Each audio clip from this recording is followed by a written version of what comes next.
Hello once again, everyone.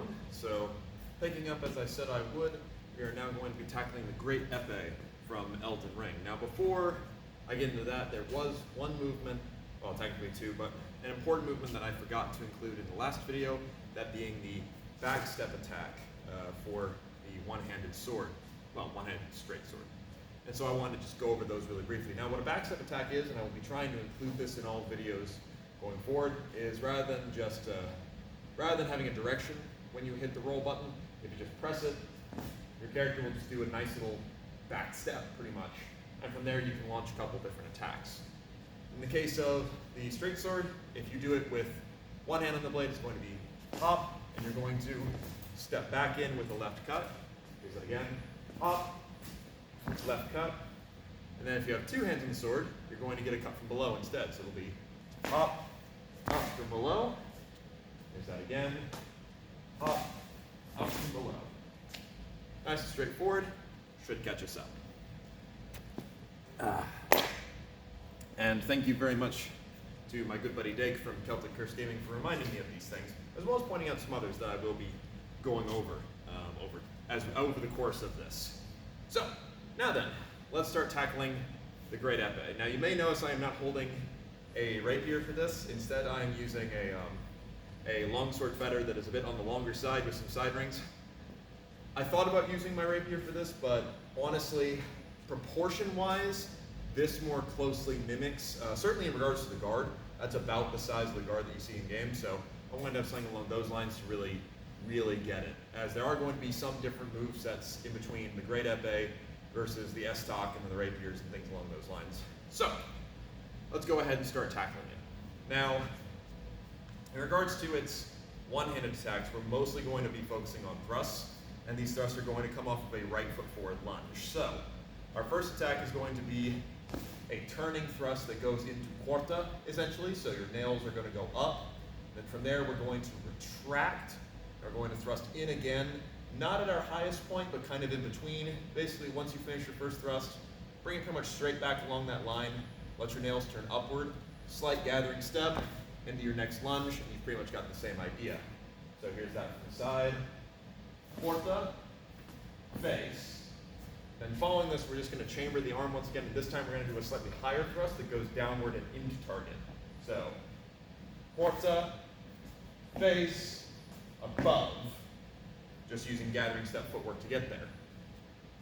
So here's it from the front. Quarta, face, highest. Then from here, what we're going to add in is going to be a reverso fendenti falso. So, real quick guide for that, mendrito, cut from my right side, fendenti, cut from above, reverso, cut from my left side, fendenti from above, falso, meaning my back edge. Now this isn't necessarily a cut that you see used very often in choreography at all, and certainly it's a bit of an odd one to be seeing used here. However, given that our sword is already extended and we just thrust it on the high line, it does make sense to use it. How powerful it'll be, I can't necessarily guarantee that. Certainly with a little bit of practice, you can make that a decent cut, especially if you let the weight of the sword really do it for you. But certainly our fighter here, our Tarnished, is going to have some tarnished elbow tendons before too long. But once again, this will just be executed with a little lunge, and this one does actually hit the ground. So I won't be hitting the ground, but with the sword blade being a little bit longer, you can imagine as such. So our combo now becomes quarta thrust, face thrust, high thrust, reverso falso. Now from here, we're going to turn the sword over after our cut is done, and it's going to be a chambered thrust in terza, so the blade is straight up, straight down, and it's just going to be out and forward, sort of a goring thrust that goes up into target. Let's go ahead and do that again to the side. So, quarta thrust, face thrust, high thrust, falso, then the goring thrust in terza. Here's that now once again, and this does cover a lot of distance, which is why I'm kind of doing this in place so I don't accidentally march myself off the camera.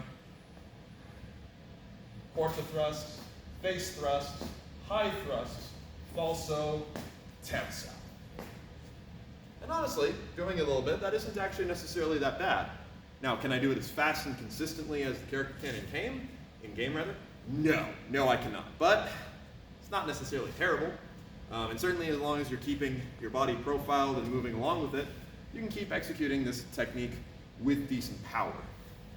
Now, a little bit of historical aside here. Most times when we see thrust launched, you want to be extending then following it. So we're using the power of the body behind the shape we just created. By extending our arm independently, we're kind of robbing ourselves of a little bit of power, but also at the same time adding a little bit. So when it comes to thrusting into things like armor, specifically going into mail, then you might want a little bit of extra added into it. So it can be presumed that the Tarnished is using that extra extension from their arm to get just a little more juice just in case they're going through an armored target. But then again, it's a rapier literally meant for a giant, so who knows? Could just literally be that's the only way he can fight with it. Or she. But either way, that pretty much does the one hit, so let's go over the backstep with it. Oh, we also got to do the heavies. So for the heavies, it's going to be just 2 cuts. We're going to be standing square as we always do.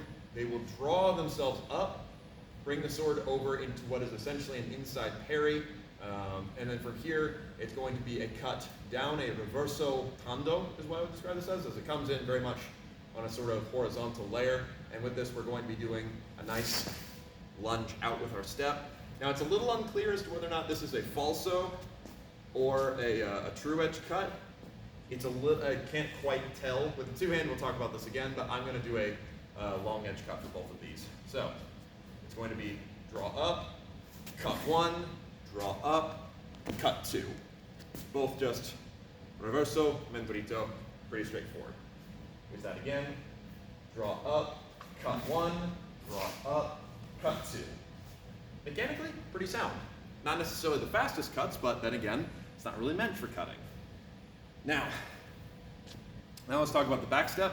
For the one-handed backstep, it's going to be pretty straightforward. It'll just be a long lunge out of it. Let me just double check my notes, and apologies, but there's a lot for me here to keep track. Where is it? Yeah, backstep terza. Okay, so for the backstep, it'll be just hop, and we're going to extend out in a nice lunge, moving into terza. Here's that now from the side. So up, lunge, and with a little bit more gathering of distance, he kind of does after his hop. He'll run into it, then push off that leg, but I don't want to throw myself off camera. So nothing too crazy. Now we move into the 2-handed grip.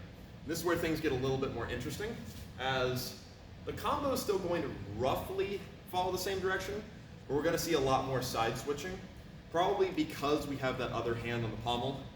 Now we're going to need to start using some cross body in our attacks. So for the majority of the attacks, we're going to be fighting off of our lead foot. However, there are going to be times we bring forward our other foot, especially when you bring the sword across. Now it should be noticed that the Tarnished doesn't necessarily bring this over to a side. It's still relatively centralized. It's either this zone or kind of here, still within the hip, even though it is going off to this way. But for our first attack, what's going to happen is standing in guard. It's going to be a thrust at about face level once again. Then from here, we're going to pull back as well as step forward.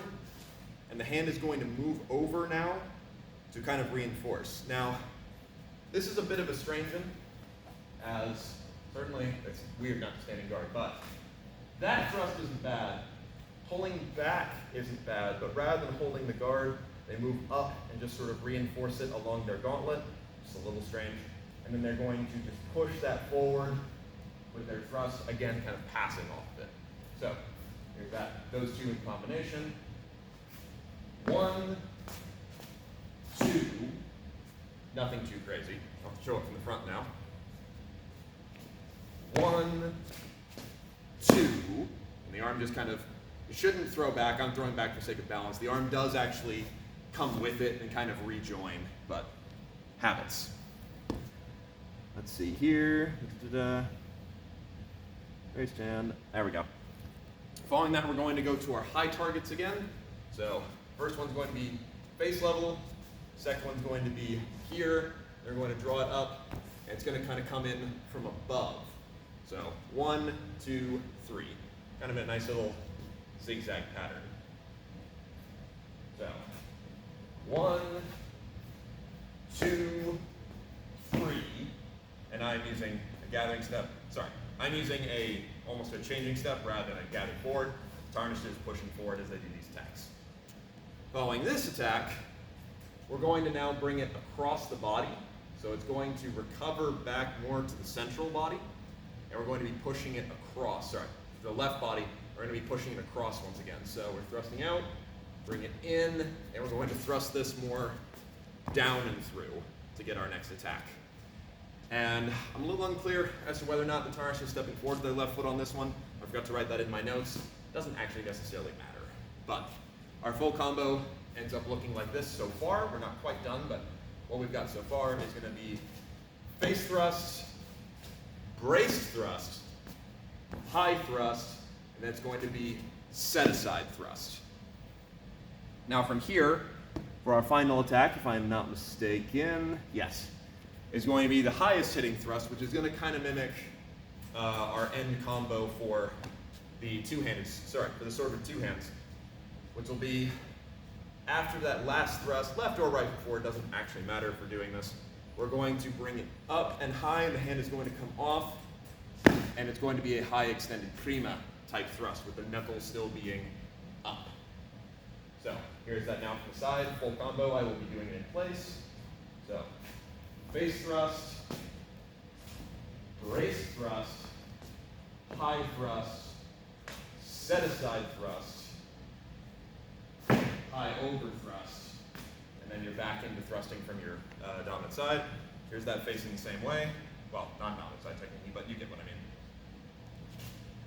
Face thrust, sorry, that's a little high. Face thrust, braced thrust, high thrust, set aside thrust, and then prima style thrust. Now over this way. Face thrust, braced thrust, high thrust, set aside thrust, prima thrust. And it covers quite a bit of distance. Now what I like about this is that it doesn't just resort into cutting when you put two hands in the blade. Instead, it does start to use more longsword-esque attacks with the exception of taking the hand off for these two, but it's still fine. I do like that these initial thrusts are kind of the ones you'll be mostly using if you don't go through the whole pattern. And I also enjoy the Tarnish just keeping relatively good form. They're keeping tight behind the blade. They are still jabbing, but they're not letting it run away from them. Now, when it comes to launching our heavies, this is again where we got to kind of talk about drawing up in the cuts. And this one is a little better in my opinion. I like the way these look a bit more. It's going to be drawn up, and then this one I'm pretty sure is going to be a reverso falso. It's going to be wide drop into it. And I cannot emphasize that sink quite enough. It's draw up, sink. Then it's going to be draw up, sink. Very much the wide sort of step, as we want to be dropping into that hole to put our body pressure behind it. Here's that from the side. Draw up, sink, draw up, sink. And now from the other side. Up, sink, up, sink. I really like those two heavies in combination as it covers a lot of distance, and I also like the hips being pushed forward in those mechanics. It is a very strong way of cutting, especially using that wide lever that you are afforded. Now, in regards to the backstep, that's where we start to see something a little bit different, at least in comparison to the one hand. So let's see, yes. For the backstep, it is going to be, yes, a thrust across, but with the left foot forward. So what I mean here is before we did our thrust across and we were here, now we're going to do it from right to left. So I'll be standing, I will backstep, and it is going to be gathering forward with our steps, and then pushing across in a very strong shape. Now this one I like quite a bit, even though the left foot is forward, and you can get a little more range if you bring the right foot forward. The hands are very much coming out and over, which is making a very strong shape off of this left foot forward lunge. and I really appreciate that. So here's that again now from the side. We're going to do it that way. Backstep, gather through. Now the other way. Backstep, gather through. And just back to guard. Now for the special attack, that's where we're going to see quite a bit of distance covered. And it should be noted, the Great Epee has its own unique one, but you can change out with other Ashes of War, because of course you can. The one that I am currently rolling, that I actually almost forgot to change on my character, is adding the whole Holy Blade into it. But for its default, it's going to be just a thrust. So,